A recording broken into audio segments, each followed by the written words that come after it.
ಗುಜರಾತ್ ಸಿಎಂಗೆ ಪ್ರಧಾನಿ ನರೇಂದ್ರ ಮೋದಿ ಅವರು ಕರೆ ಮಾಡಿದ್ದಾರೆ ಅನ್ನೋದರ ಅಪ್ಡೇಟ್ ಸದ್ಯಕ್ಕೆ ಸಿಗ್ತಾ ಇದೆ. ರಾಜ್ಯದಲ್ಲಿ ಕೈಗೊಂಡ ಭದ್ರತೆ ಬಗ್ಗೆ ಗುಜರಾತ್ನ ಸಿಎಂ ಪ್ರಧಾನಿಗಳಿಗೆ ಮಾಹಿತಿ ಕೊಟ್ಟಿದ್ದಾರೆ. ನೆನಪಲ್ಲಿ ಗುಜರಾತ್ ಮೋದಿ ಅವರ ತವರೂರು. ಮೋದಿಗೆ ಸಂಪೂರ್ಣ ಮಾಹಿತಿಯನ್ನ ಗುಜರಾತ್ ಸಿಎಂ ಭೂಪೇಂದ್ರ ಪಟೇಲ್ ಅವರು ಕೊಟ್ಟಿದ್ದಾರೆ. ಬಾರ್ಡರ್ ಸ್ಟೇಟ್ ಆಗಿದೆ ಗುಜರಾತ್. ಲಾಸ್ಟ್ ಟೈಮ್ ವಿಪರೀತ ಟೆರರ್ ಅಟ್ಯಾಕ್ಗೆ ಒಳಗಾಗ್ತಾ ಇದ್ದಂತಹ ಪ್ರದೇಶ. ಅದಾದ ನಂತರ ಅಂದ್ರೆ ನರೇಂದ್ರ ಮೋದಿ ಅವರು ಸಿಎಂ ಆದ ಬಳಿಕ ಆ ಟೆರರ್ ಅಟ್ಯಾಕ್ಗಳನ್ನು ನಿಲ್ಲಿಸೋ ಕೆಲಸ ಮಾಡಿದ್ರು. ಪಾಕಿಸ್ತಾನದ ವಾರ್ ಜೆಟ್ಗಳನ್ನು ಕೂಡ ಉಡೀಸ್ ಮಾಡಲಾಗಿದೆ. ಫೈಟರ್ ಜೆಟ್ಗಳನ್ನ ಆಟಿಕೆ ಸಾಮಾನಿನ ರೀತಿ ಬಿಸಾಕಲಾಗಿದೆ.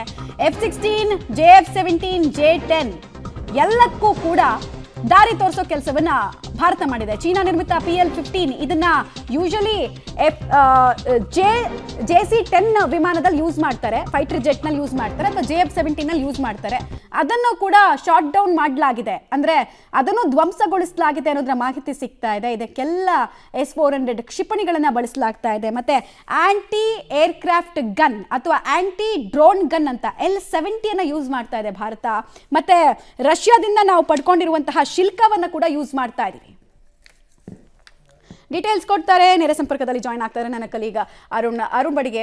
ಅರುಣ್, ಯಾವ್ಯಾವ ವೆಪನ್ಸ್ ನ ಯೂಸ್ ಮಾಡಿದ್ರು ಅಂತ ಕೇಳೋದೇ ಬಹಳ ರೋಚಕ. ಯಾಕಂದ್ರೆ ನಮ್ಮ ಸೇನೆಯ ಬಲಿಷ್ಠತೆ ಮತ್ತು ನಮ್ಮ ದೇಶದ ಸಾರ್ವಭೌಮತ್ವ ಎಲ್ಲವೂ ಡಿಪೆಂಡ್ ಆಗೋದು ನಾವು ಬಳಸುವಂತಹ ವೆಪನ್ಸ್ ನಿಂದ.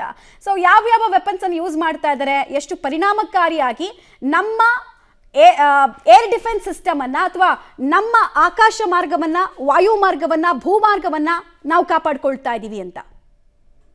ಮಮತಾ, ಈ ವಿಚಾರದಲ್ಲಿ ಇಡೀ ದೇಶದಲ್ಲಿರುವಂಥ ಎಲ್ಲ ಚಾನೆಲ್ಗಳು ಕೂಡ ಒಂದಿಷ್ಟು ಅಬ್ಸರ್ವೇಷನ್ ಅನ್ನು ಮಾಡಬೇಕಾಗಿದೆ ನಾವು. ಯಾಕೆ ಅಂತಂದರೆ ನಮ್ಮನ್ನು ನಾವು ಕಂಟ್ರೋಲ್ ಮಾಡ್ಕೊಳ್ಳುವಂಥ ಸಮಯ ಬಂದಿದೆಯಾ ಅಂತ. ಯಾಕಂದರೆ ನಾವು ಎಲ್ಲವನ್ನು ಕೂಡ ಬಹಿರಂಗವಾಗಿ ಹೇಳ್ಕೊಳ್ತಾ ಇದ್ದೀವಿ. ದೇರ್ ಇಸ್ ನೋ ಪ್ರೈವೇಸಿ ಅನ್ನೋ ರೀತಿಯಲ್ಲಿ ಹೇಳ್ತಾ ಇದ್ವಿ. ಕಾರಣ ಮಿಲಿಟರಿ ವೆಪನ್ಸ್ಗಳನ್ನು ಏನು ಬಳಕೆ ಮಾಡ್ತಾ ಇದ್ದೀವಿ, ಯಾವ ರೀತಿಯಾಗಿ ಬಳಕೆ ಮಾಡ್ಕೊಳ್ತಾ ಇದ್ದೀವಿ, ಯಾವುದನ್ನು ಎಲ್ಲಿ ಬಳಕೆ ಮಾಡ್ಕೊಳ್ತಾ ಇದ್ದೀವಿ, ಇದು ನಾವು ವೈರಿಗಳಿಗೆ ಹೇಳಿಕೊಡ್ತಾ ಇದ್ದೀವಿ ಅಂತ ಅನಿಸ್ತದೆ. ನಾವು ಇಂಥದ್ದು ಬಳಕೆ ಮಾಡ್ಕೊಳ್ತಾ ಇದ್ವಿ.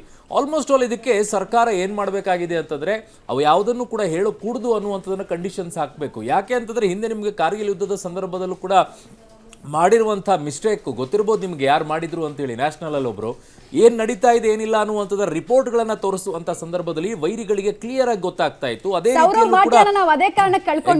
ಎಕ್ಸಾಕ್ಟ್ಲಿ ಮುಂಬೈನಲ್ಲೂ ಕೂಡ ನಾನು ಹೆಸರು ಹೇಳಕ್ ಹೋಗ್ಲಿಲ್ಲ ಅದಕ್ಕೆ. ಇಲ್ಲಿ ಆಂಕರ್ ಒಬ್ರು ಇದ್ರು ನ್ಯಾಷನಲ್ ಟಿವಿಯಲ್ಲಿ, ಅವ್ರು ಮಾಡಿರುವಂಥ ಕೆಲಸದಿಂದ ಆಗಾಗಿತ್ತು. ಜೊತೆಗೆ ಮುಂಬೈಯಲ್ಲೂ ಕೂಡ ತಾಜ್ ಮೇಲೆ ದಾಳಿ ನಡೆದಂಥ ಸಂದರ್ಭದಲ್ಲೂ ಕೂಡ ಇದೇ ಸಮಸ್ಯೆ ಆಗ್ತಾ ಇದ್ದಿದ್ದು. ಮೀಡಿಯಾ ಎಲ್ಲೆಲ್ಲಿ ಕವರೇಜ್ಗಳನ್ನು ತೋರಿಸ್ತಾ ಇತ್ತು, ಎಲ್ಲವೂ ಆಗ್ತಾ ಇತ್ತು. ಅದರ ಮೂಲಕವಾಗಿ ಗೊತ್ತಾಗ್ತಾ ಇತ್ತು ವೈರಿಗಳಿಗೆ ಯಾರು ಎಲ್ಲಿದ್ದಾರೆ ಏನು ಅಂತ ಹೇಳಿ. ಅದು ಅವರಿಗೆ ಉಪಯೋಗ ಆಗ್ತಾ ಇತ್ತು. ಈಗ ನಾವು ಭಾರತದ ದೇಶದಲ್ಲಿ ಇರುವಂಥ ಎಲ್ಲ ಮೀಡಿಯಾಗಳು ಏನು ಮಾಡ್ತಾ ಇದ್ದೀವಿ ಅಂತಂದರೆ ನಾವು ಅದನ್ನು ಯೂಸ್ ಮಾಡ್ತಾ ಇದ್ದೀವಿ, ನಾವು ಇದನ್ನು ಯೂಸ್ ಮಾಡ್ತಾ ಇದ್ದೀವಿ, ನಮ್ಮನ್ನು ನಾವು ಹೇಳ್ಕೊಳ್ತಾ ಇದ್ದೀವಿ, ನಮ್ಮನ್ನು ನಾವು ಪ್ರಶಂಸೆ ಪಡ್ಕೊಳ್ತಾ ಇದ್ದೀವಿ, ಕರೆಕ್ಟ್. ಬಟ್ ವೈರಿಗಳಿಗೆ ಯಾವ ರೀತಿಯಾಗಿ ಲಾಭ ಮಾಡಿಕೊಡ್ತಾ ಇದ್ದೀವಿ ನಾವು ಅರ್ಥ ಮಾಡ್ಕೊಳ್ಬೇಕಾಗಿದೆ. ಇದನ್ನು ಏನೇನು ವೆಪನ್ಸ್ಗಳನ್ನು ಯೂಸ್ ಮಾಡ್ತಾ ಇದ್ದೀವಿ, ಏನಿಲ್ಲ, ಯಾಕೆ, ಇವನ್ನೆಲ್ಲ ಹೇಳ್ತಾ ಇದ್ಬಿಟ್ರೆ ಅದಕ್ಕೆ ಅಲ್ಟರ್ನೇಟಿವ್ ಆಗಿ ವೈರಿಗಳು ಅದ್ರ ಮೇಲೆ ದಾಳಿಯನ್ನು ಮಾಡುವಂಥ ಸಾಧ್ಯತೆ ಇರುತ್ತೆ. ಅದಕ್ಕಿಂತಲೂ ಕೂಡ ಅಪ್ಗ್ರೇಡ್ ಆಗಿ ಬೇರೆ ದೇಶಗಳಿಂದ ತಂದು ನಮ್ಮ ಮೇಲೆ ಹಾಕುವಂಥ ಸಂದರ್ಭಗಳು ಬರುತ್ತೆ. ಚೈನಾ ಯಾವ ಹಂತಕ್ಕೂ ಕೂಡ ಹೋಗಬಹುದು. ಸೊ ಹಾಗಾಗಿ ಈ ನಿಟ್ಟಿನಲ್ಲಿ ಸ್ವಲ್ಪ ಕೇಂದ್ರ ಸ್ಟ್ರಿಕ್ಟ್ ಆಗಿ ಹೇಳಬೇಕಾಗಿದೆ. ಇಂಥ ವೆಪನ್ಸ್ಗಳ ವಿಚಾರದಲ್ಲಿ ಎಲ್ಲೂ ಕೂಡ ಏನು ಹೇಳ್ಕೂಡುದು ಅಂತ ಹೇಳಿ. ಅದು ಪಾಕಿಸ್ತಾನ ಏನು ಬೇಕಾದರೂ ಮಾಡ್ಕೊಳ್ಳಿ, ಬಟ್ ಇನ್ನುಳಿದಂಥ ವಿಚಾರಗಳನ್ನು ನಾವು ಖಂಡಿತವಾಗಿಯೂ ಕೂಡ ಈ ವಿಚಾರದಲ್ಲಿ ಬ್ರೇಕ್ ಹಾಕಲೇಬೇಕು ಅಂತ ಕಾಣಿಸುತ್ತೆ. ನ್ಯಾಷನಲ್ ಇಂದ ಹಿಡಿದು ನಮ್ಮವರೆಗೂ ಕೂಡ ಮಮತಾ. ಯಾಕೆ ಅಂತಂದರೆ ಫಾರ್ ಎಕ್ಸಾಂಪಲ್ ನಿಮ್ಗೆ ಹೇಳೋದಾದರೆ, ಸಾಮಾನ್ಯವಾಗಿ ಜನರಿಗೆ ಅರ್ಥ ಆಗೋಂಗಾದರೆ, ಎರಡು ಮ್ಯಾನುಫ್ಯಾಕ್ಚರ್ ಆಗಿರೋದು ಒಂದೇ ಸಂದರ್ಭದಲ್ಲೇ, ಎರಡು ಮೊಬೈಲ್ಗಳು ಮ್ಯಾನುಫ್ಯಾಕ್ಚರ್ ಆಗಿರೋದು ಎರಡೇ ಸಂದರ್ಭದಲ್ಲಿ. ಒಂದು ಅಪ್ಗ್ರೇಡ್ ಆಗಿದೆ, ಒಂದು ಹಾಗೆ ಬೇಸಿಕ್ ಸೆಟ್ಟಲ್ಲಿದೆ, ಒಂಚೂರು ಅಪ್ಗ್ರೇಡ್ ಆಗಿದೆ. ಲೈಕ್ ಒಂದು ಪಾಕಿಸ್ತಾನ, ನಮ್ಮದು ಭಾರತದ್ದು ತುಂಬ ಅಪ್ಗ್ರೇಡ್ ಆಗಿರುವಂಥದ್ದು. ಈಗ ನಾವು ನಮ್ಮಲ್ಲಿರುವಂಥ ಬತ್ತಳಿಕೆಯಲ್ಲಿ ನಾವು ಏನು ಪ್ರಯೋಗ ಮಾಡ್ತಾ ಇದ್ದೀವಿ ಅನ್ನೋತ್ತ ಎಲ್ಲ ಹೇಳ್ಕೊಂಡು ಕೂತ್ಕೊಂಡ್ಬಿಟ್ರೆ ಪಾಕಿಸ್ತಾನಕ್ಕೆ, ಎಲ್ಲ ಆ ಕಡೆಗೆ ಹೋಗ್ತಾ ಇದ್ರೆ, ಇಡೀ ಪ್ರಪಂಚಕ್ಕೆ ಗೊತ್ತಾಗೋ ರೀತಿಯಲ್ಲಿ ನಾವು ಹೇಳ್ತಾ ಕೂತ್ಕೊಂಡ್ಬಿಟ್ರೆ ಪರಿಸ್ಥಿತಿ ಎಲ್ಲಿಗೆ ಹೋಗುತ್ತೆ? ನಾವು ಇದನ್ನು ಕೂಡ ಅರ್ಥ ಮಾಡ್ಕೊಳ್ಬೇಕಲ್ವ ಮಮತಾ?